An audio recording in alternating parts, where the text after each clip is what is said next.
dispatch, Empire 19. Empire 19, Beaverhead dispatch. Yeah, we're 35 miles out of Bullhen Lake and have the smoke in sight. 10-4-19, detection reports fire is now 7 acres. Affirmative Beaverhead, break with Beaverhead, lead 10, Empire 19. Empire 19er, lead 10, go ahead. Yeah, we're 30 miles out, what's your position? We're 5 miles behind you. Go ahead and move in over the fire to drop. I'll hold 07 out until the jumpers are on the ground. We'll pull in over the fire 1,000 feet above you. Empire 19, clear. The air tanker coordinator, lead 10, will be responsible for air traffic control. When no air attack supervisor or air tanker coordinator is assigned to the fire, the jump ship spotter assumes that role.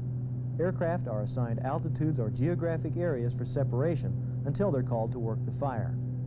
On initial attack, only one aircraft works the fire at a time. Air traffic control is the job of the air attack supervisor and air tanker coordinator or the smoke jumper spotter. But as jump ship pilot, you need to learn the pattern of air traffic separation over fires and monitor the assigned location of all aircraft in the area. Fire radio communication isn't your responsibility either, but you must monitor and understand the pattern of air operations over the fire to maintain flight safety and better anticipate your ship's role in the operation. While approaching the fire, think ahead. Plan your descent so that you arrive over the fire at drop altitude. 1,000 feet per minute descent is about maximum for jumper comfort. 500 feet per minute is better. The spotter may request a low pass at about 500 feet when you arrive over the fire to look for hazards and potential jump spots. As you make the pass, get an accurate check on jump spot elevation. Use this information to select an altimeter setting for the drop altitude. Forest Service jumpers are dropped at 1,200 to 1,500 AGL. BLM jumpers using Ram Air parachutes are dropped at 3,000. Turn on your landing lights when approaching the fire so others can see your aircraft better.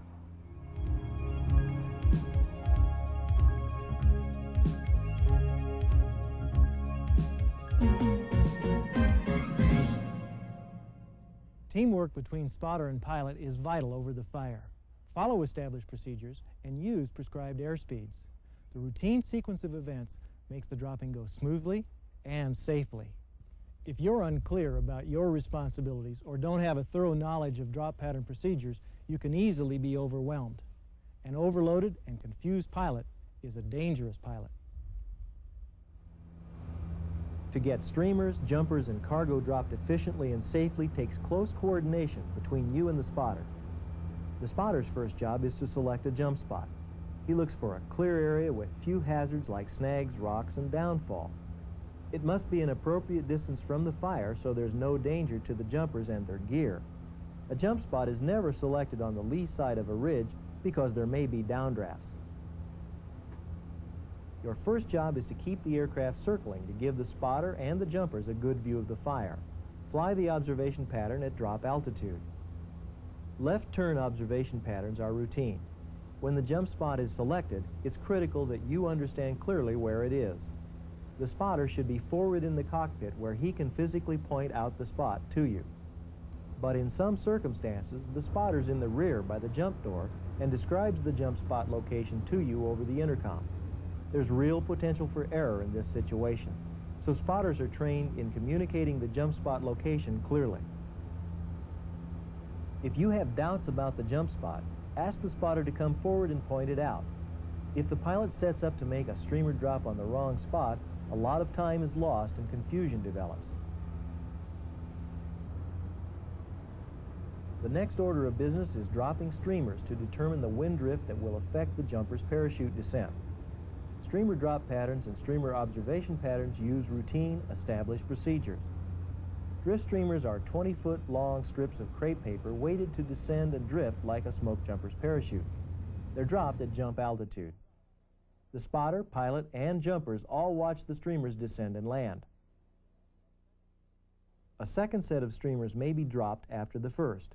These check streamers are dropped upwind of the spot to allow for the drifts shown by the first set of streamers. This point upwind will be the jumper's exit point. The check streamers should land close to the jump spot. Spotters time the descent of the streamers to check drop altitude. There may be exceptions for unusual terrain or wind conditions, but streamer drop patterns are routinely made into the wind. This makes it easier to fly a line directly over the jump spot without correcting for crosswind component. The final leg of the pattern needs to be long enough so you have time to make corrections requested by the spotter. A final of about 10 to 15 seconds works very well. Yeah, I'm ready for streamers and back. Let's make this run into the wind. The smoke from the fire will be a good cue for the into the wind pattern direction. You provide the initial streamer pass lineup over the jump spot. Select an altimeter reading to provide an approximate 1,500 foot AGL jump altitude. This altitude is used for both round and ram air streamer drops. The spotter times streamer descent to check this altitude. You fly at the prescribed 1.3 V-stall drop speed, or perhaps 5 knots faster. Left. Many pilots fly a line parallel to the correct line, but 50 to 75 yards to the right when lining up. Evidently, they commit this error so they can see the spot from the left side window. The routine spotter command tells you to make a 5-degree coordinated turn to the left or right. Use your DG to pick up a new heading after each correction. Pick a point on the horizon to use as a heading reference as well. If a correction larger than the standard 5 degrees is needed, the spotter will specify 10, 15, or 20 degrees left or right. Corrections made early on final will have much greater effect than the same correction near the jump spot. If you receive a flurry of corrections close to the spot, it's probably because the spotter is desperately trying to salvage a run on which your aircraft is too far to one side or the other. Make normal 5-degree corrections with a standard rate turn, about 15 degrees bank at normal drop airspeed. There's nothing wrong with using 20 or even 30 degrees bank for a larger correction. Beyond 30 degrees bank is a red flag. Correction should be smooth but crisp. You should get the aircraft back to wings level as soon as possible so the spotter can see the effect of the correction. Go around if the corrections become difficult or excessive.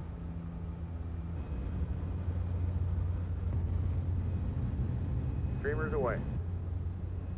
The streamer observation pattern must be flown so that both you and the spotter are able to see the streamers all the way to the ground. When the spotter says streamers away, add a little power or drop the nose slightly to build a little airspeed, and then bank left. If you locate the descending streamers and fly so you can see them, the spotter should also be able to see them. All drop patterns benefit from smooth, consistent flying techniques. A standard observation pattern is not really possible, but if, after streamers away, you make a 180-degree turn using 30-degree bank, then enter a standard rate turn, you should be in good position to see the streamers descend and land. Updrafts and downdrafts that affect streamer descent time or terrain factors may require adjustments to keep the streamers in sight. Don't get too close over the top of the streamers or too far away. One common problem in the streamer observation pattern is positioning the aircraft so the left wing blocks the spotter's view of the streamers just as they touch down. Anticipate this problem. Time your aircraft maneuvering to arrive at a position where you both have a good view of the streamers, the jump spot, and the exit point upwind. If you mistime the maneuver, obscuring the spotter's view, he will instruct you to level the wings. You'll have to lose sight of the streamers so he can see them land. It's more important for the spotter to see the streamers than for you to see them. It's the spotter who selects the exit point and times the streamers to check drop altitude.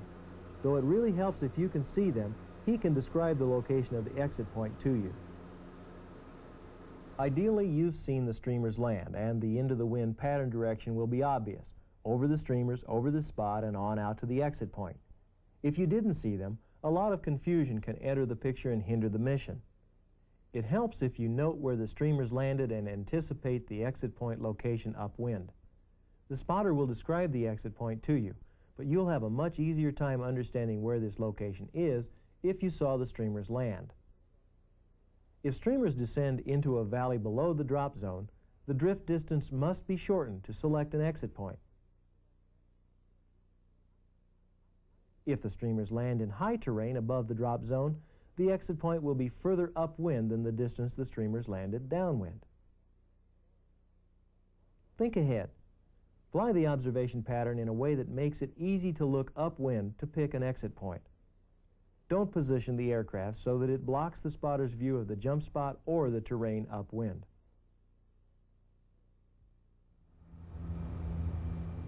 The streamer observation pattern keeps your attention outside the cockpit more than any other time during the Smokejumper mission.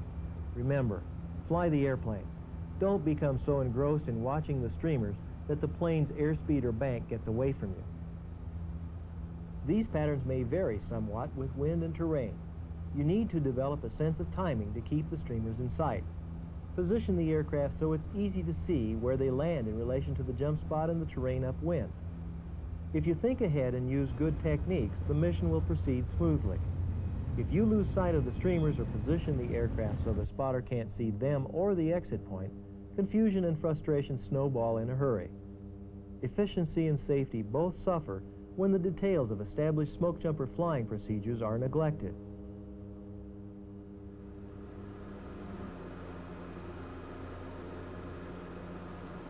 Yeah, I'm ready for a live one. Let's make the pattern over the streamers to the exit point. Smokejumpers are usually dropped in sticks of 2. From some aircraft in open terrain, 3 jumpers may be dropped in a stick. In Alaska, ram air sticks may include as many as 8 jumpers. Pattern techniques that use smooth and consistent power, bank, headings, and airspeed prevent a lot of problems that can sneak into Smokejumper flying.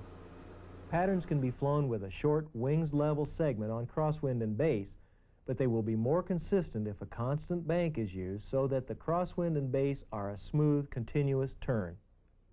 Specifically, if you fly the patterns using a constant 20 to 30 degrees bank for the crosswind and then use the same constant bank on the base turn, you'll avoid a lot of problems.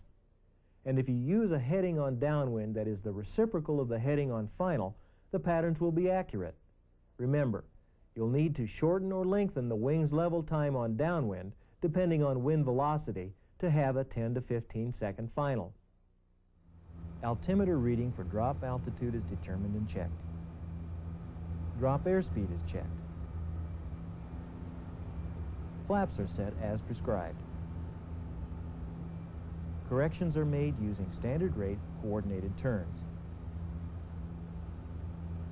Consistent bank on crosswind and base is used, and bank angle is limited to about 30 degrees. In an aircraft like the Twin Otter, patterns are usually flown at drop airspeed. In high-performance aircraft like a Beech 99 or Volpar, airspeed on crosswind, downwind, and base may be 5 to 10 knots above drop airspeed. On final in these high-performance aircraft, maintain constant altitude while slowing to drop speed by smoothly reducing power to near zero thrust as the aircraft arrives over the exit point. Don't lose so much airspeed that you need lots of power to hold altitude and maintain the 1.3 Vstall drop speed. Excessive power makes it hard for the spotter to hold his head in the slipstream while lining up the aircraft, and hard for the jumpers to exit. Time around the drop pattern will be about 100 to 115 seconds. A shorter pattern is rushed and provides an inadequate final. A longer pattern is inefficient. It helps if you tell the spotter when you're on final. On final. Left. Yeah, looks good.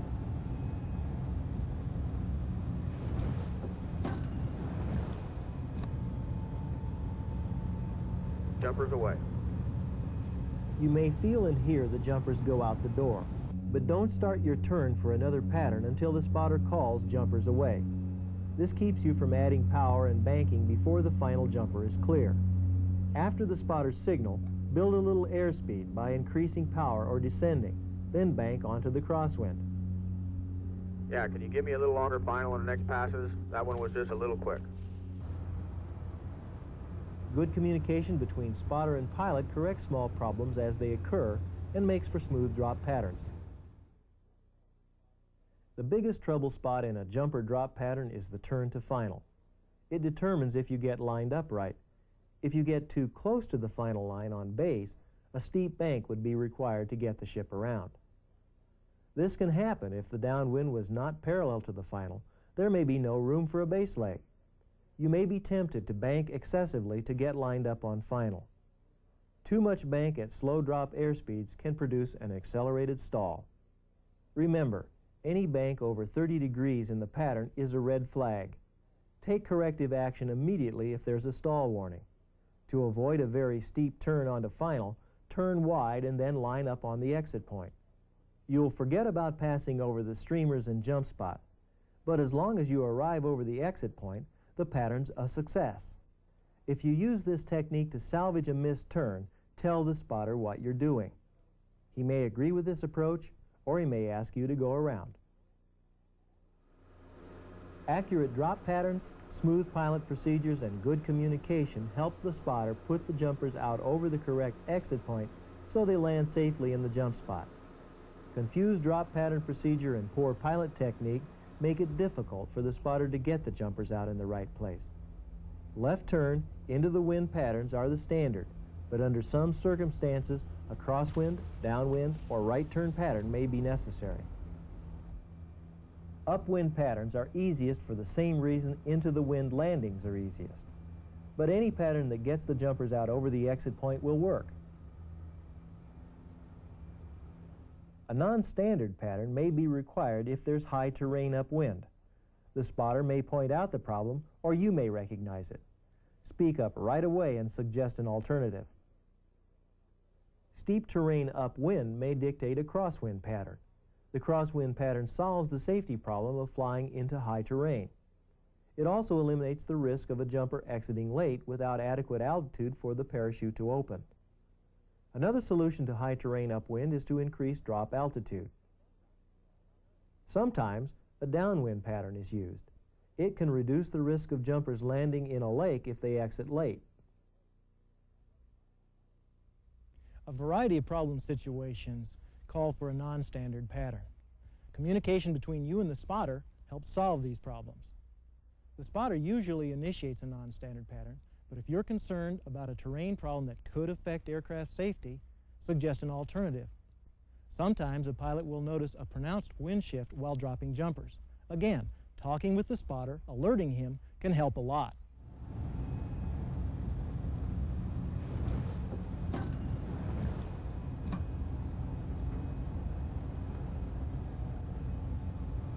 Jumpers away. Yeah, that's all the jumpers. Let me check with lead 10 on the cargo. When retardant aircraft are inbound on an initial attack fire, the air tanker coordinator must decide what comes next, putting the jumper cargo and tools on the ground or letting the retardant aircraft work the fire first. In this case, the tanker is still inbound. Lead 10 tells the spotter to go ahead and drop the cargo.